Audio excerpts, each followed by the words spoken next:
izinkanlah saya dan Profesor Kiai Haji Ma'ruf Amin ingin memohon maaf yang sedalam-dalamnya atas segala salah dan kilap selama ini, khususnya selama kami berdua menjalankan amanah sebagai Presiden Republik Indonesia dan sebagai Wakil Presiden Republik Indonesia. Assalamualaikum warahmatullahi wabarakatuh. Saya Yudi Pramuko, tukang donat dari para YouTuber tertua di semesta. Alhamdulillah, wassalatu wassalamu ala rasulillah. Semoga penonton masih sehat ya, dan yang sakit moga-moga Allah sembuhkan, pulihkan kembali, sehingga dengan kesehatan itu kita bisa berkarya, beramal soleh sehebat-hebatnya, seikhlas-ikhlasnya, sebanyak-banyaknya.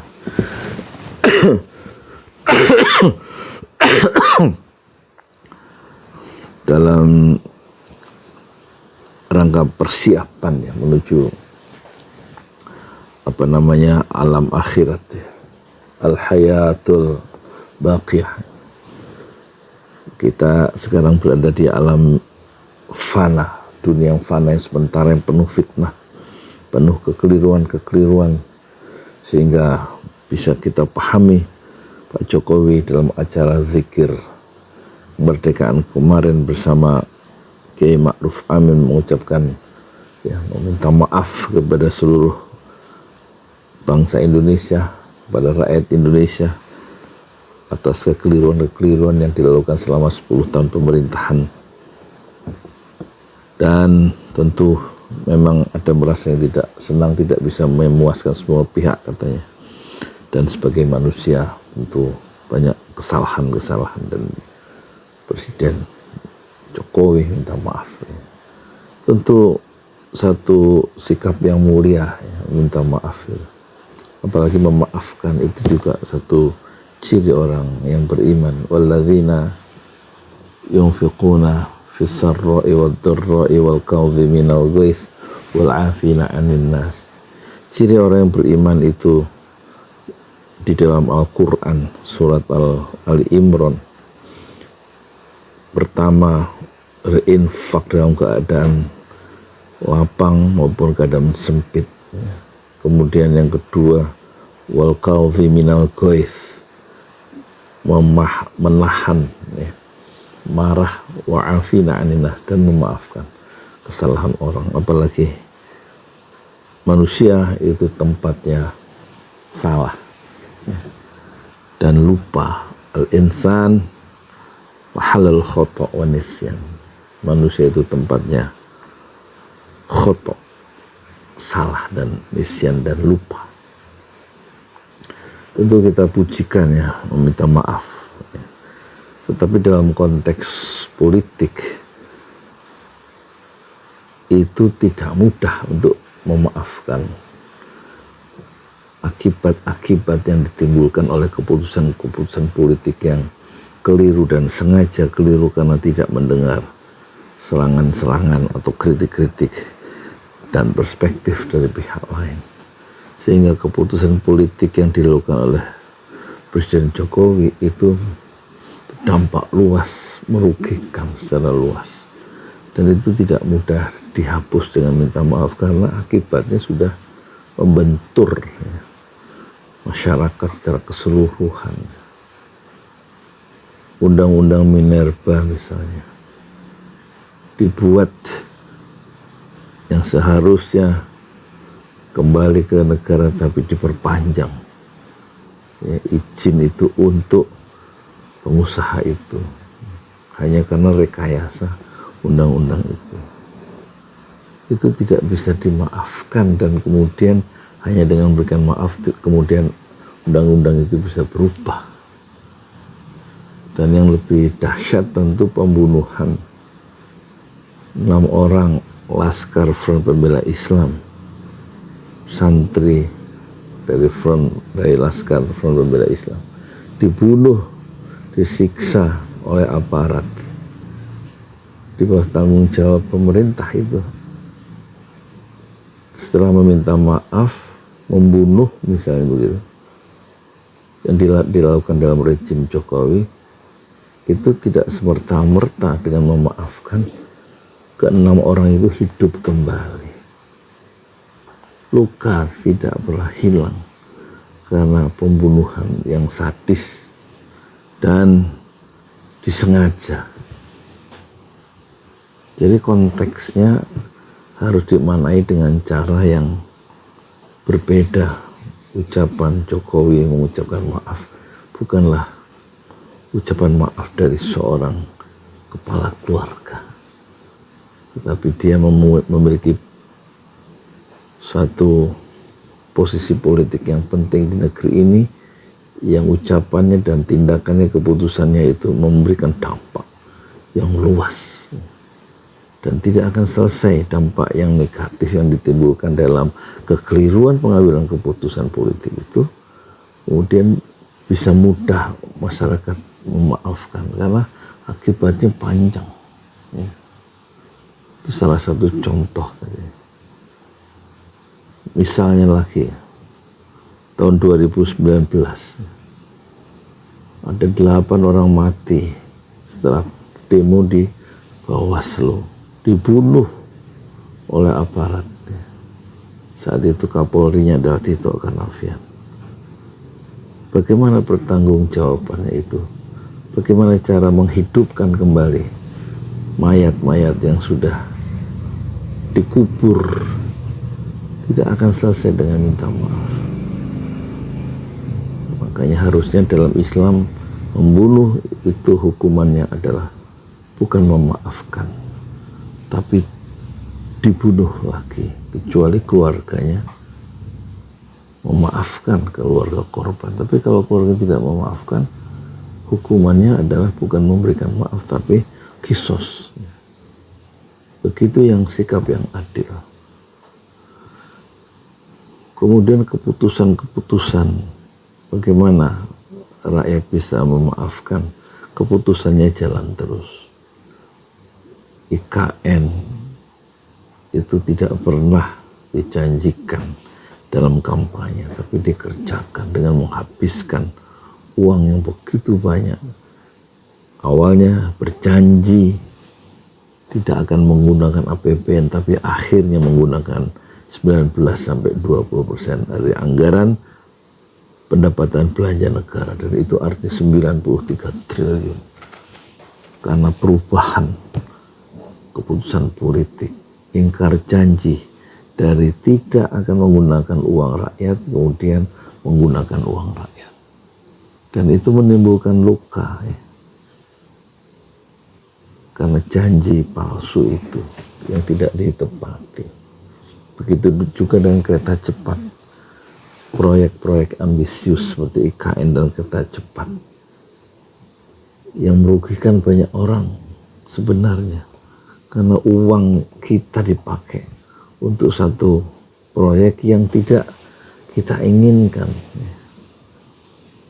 dan sejak awal sudah berjanji tidak akan menggunakan uang APBN untuk kereta cepat, tapi tiba-tiba Jokowi melakukan satu tindakan yang membatalkan ucapannya semula dan menggunakan APBN dengan kekuasaan itu, dan itu merugikan anggaran yang berasal dari rakyat.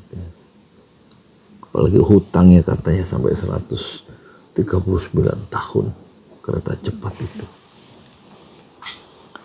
Nah, contoh-contoh ini tidak mudah orang memaafkan terhadap kekeliruan-kekeliruan politik yang dilakukan oleh Jokowi sebagai presiden.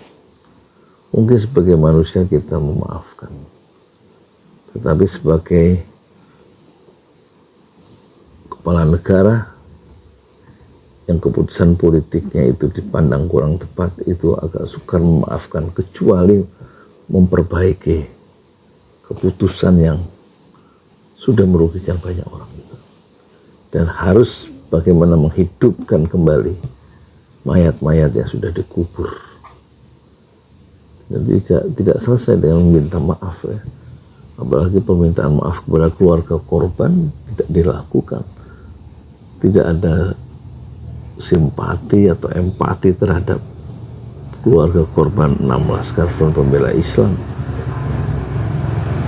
Jokowi seolah-olah tidak tahu persoalan atau memberikan semacam melakukan pembiaran terhadap pembunuhan yang dilakukan oleh aparatnya. Dan ini tidak mudah, untuk luka ini tidak mudah. Pembunuhan politik itu tidak mudah hilang hanya dengan permintaan maaf yang diucapkan kurang dari 10 menit.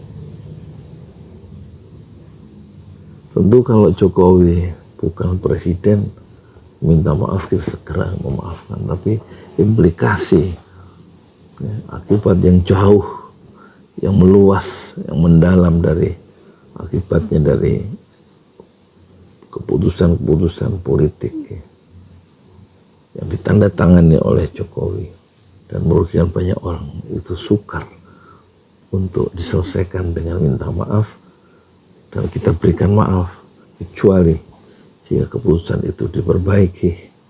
Kalau undang-undang yang keliru dia dicabut misalnya.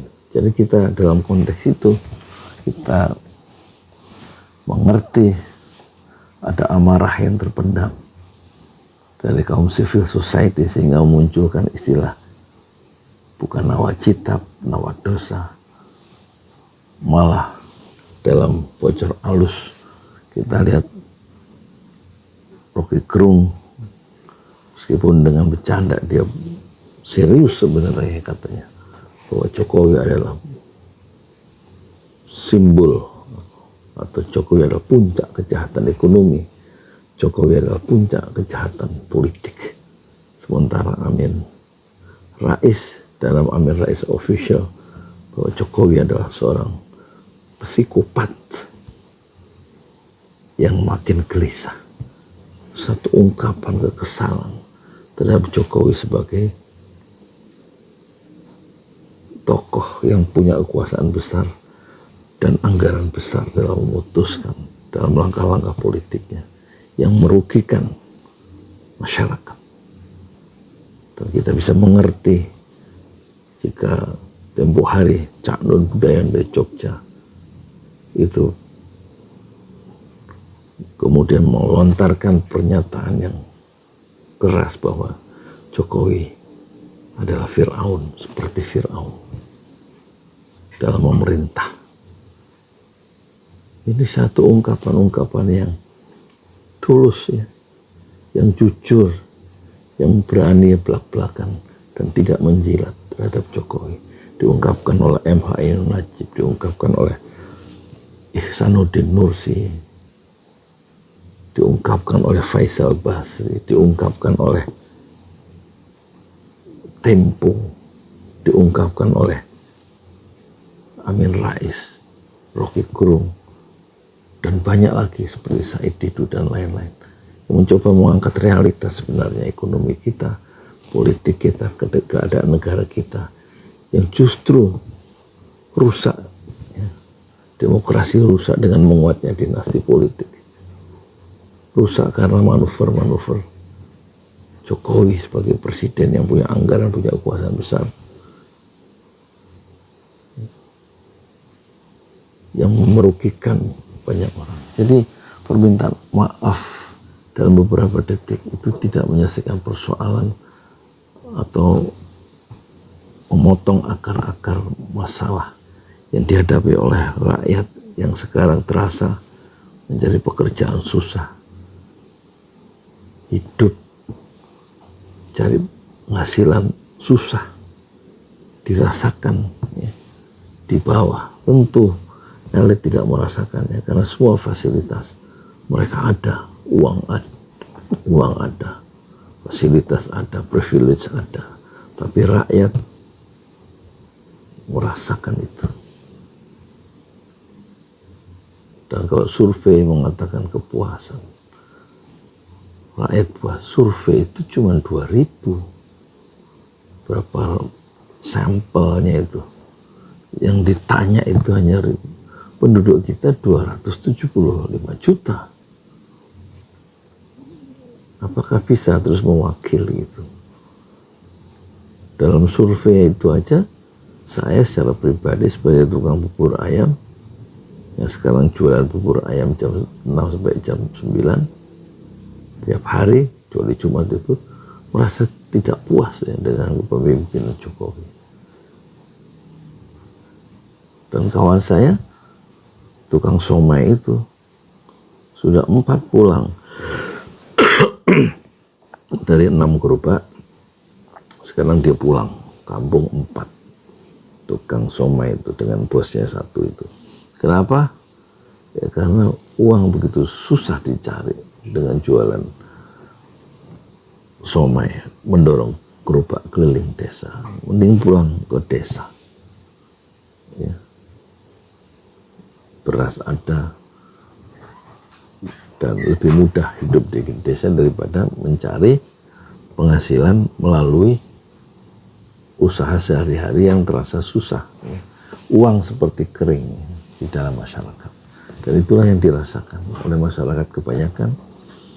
Hidup tidak mudah di bawah pemerintahan Jokowi selama 10 tahun. Dan kesusahan itu tidak mudah. Dilupakan oleh orang yang merasakannya.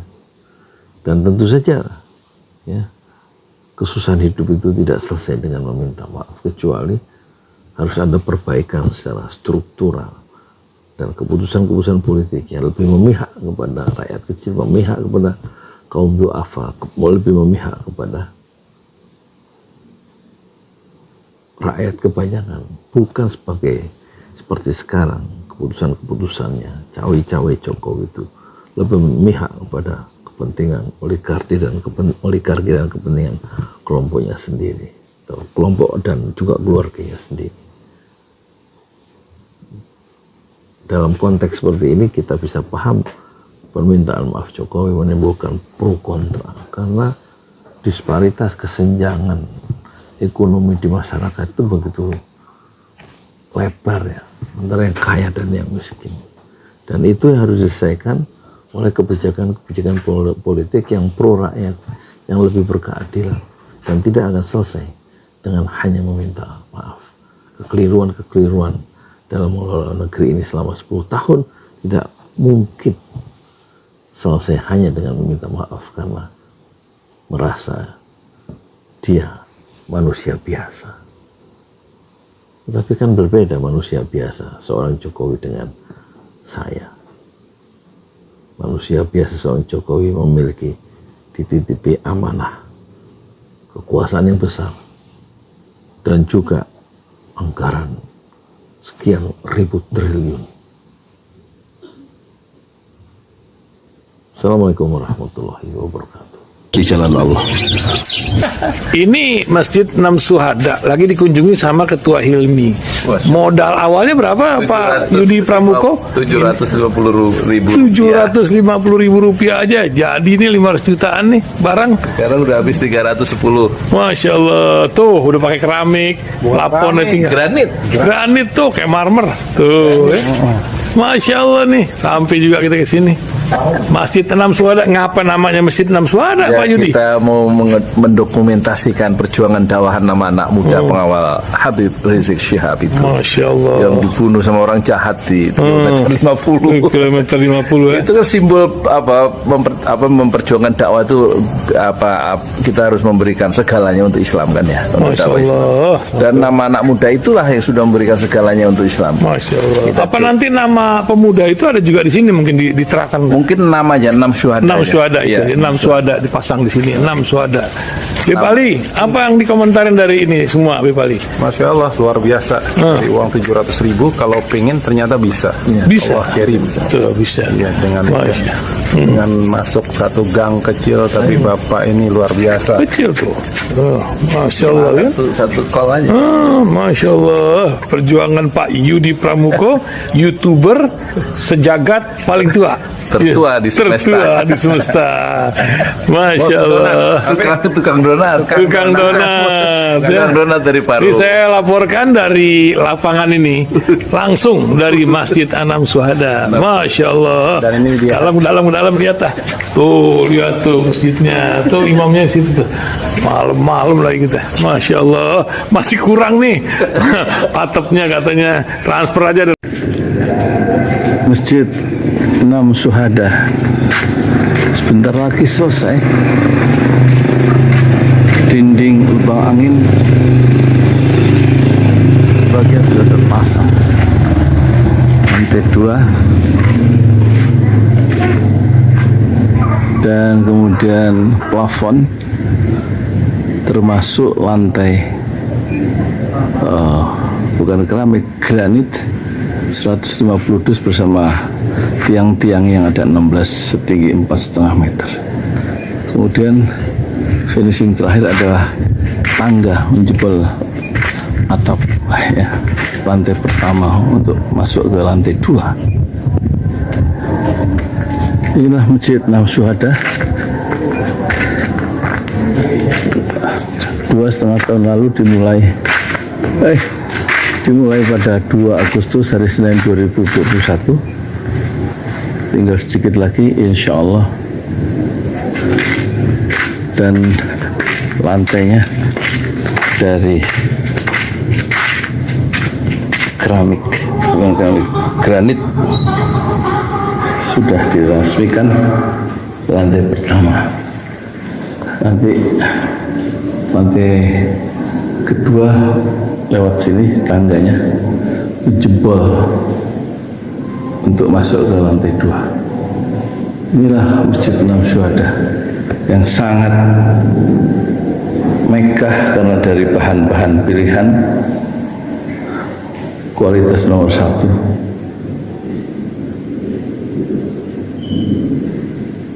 Tinggal sekitar 80 juta lagi finishing lantai atas selesai, insya Allah.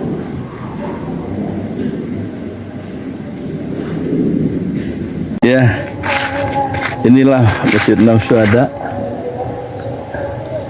yang sangat bersejarah ya